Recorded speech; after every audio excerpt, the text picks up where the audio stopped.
Denzel Washington, the Equalizer. You know, I always wonder, who's the gentleman who does that voice? How does he announce himself? You know, how does he speak when he goes to day-to-day life? Could you pass the salt?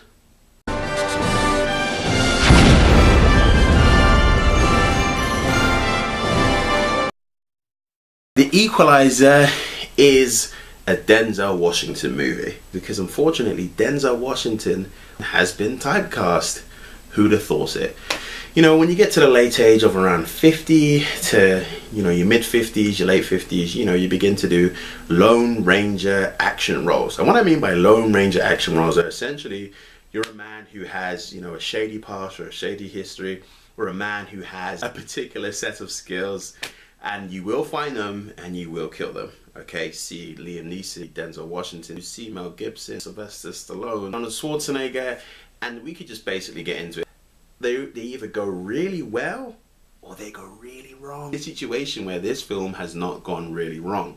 Now, one of the reasons why I love The Equalizer is because it's very heavy on the exposition in the first 30 minutes. You don't really see a lot of action, or any action, to be quite honest. It's really spent on building the character. You understand who Denzel Washington is. He's a great guy. People love the guy. He dances, reads his book, goes to the same cafe every night. He does the same things every day. You know, he works by routine. Now, because of this, he ends up, you know, meeting a girl who's probably around, you know, 16, 17, maybe 18 years old in a cafe, played by Chloe Grace Moretz.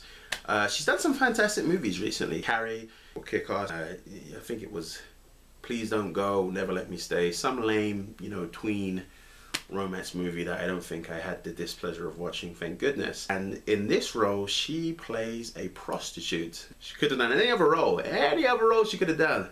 She played a prostitute, but I'm not going to judge because she played that role fairly well. Now, this is the role that I guess brings Denzel Washington's past back out, whatever it is he did, because eventually he befriends this lady.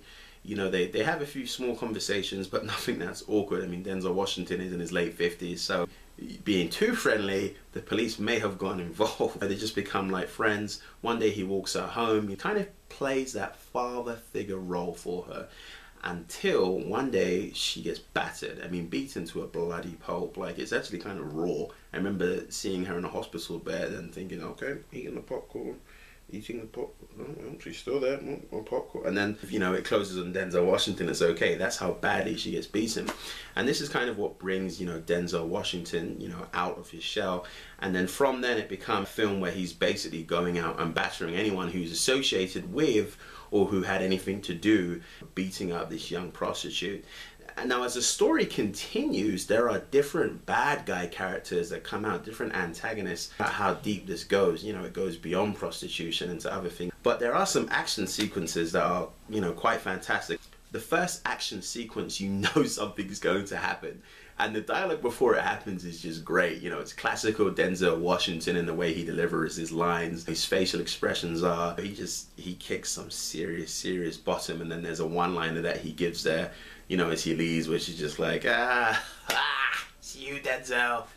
It's you.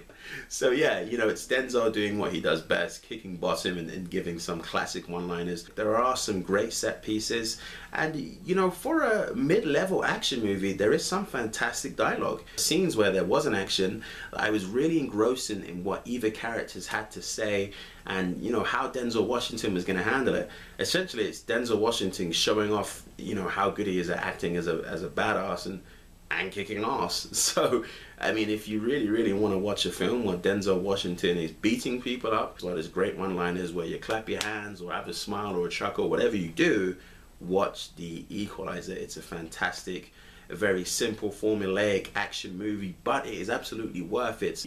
You definitely get your bang for your buck. In terms of action, I'm going to give this 5 guns all the way, because when the action was there, it was pretty flippin' incredible. There wasn't a lot of romance. There didn't need to be any romance. I thought it was fantastic. In terms of storyline, you know, I'm probably going to give this about 3 pence, because it was basic. It was great, entertaining. You understood what it was. So do yourself a favor, go out and watch The Equalizer, and do not forget the popcorn.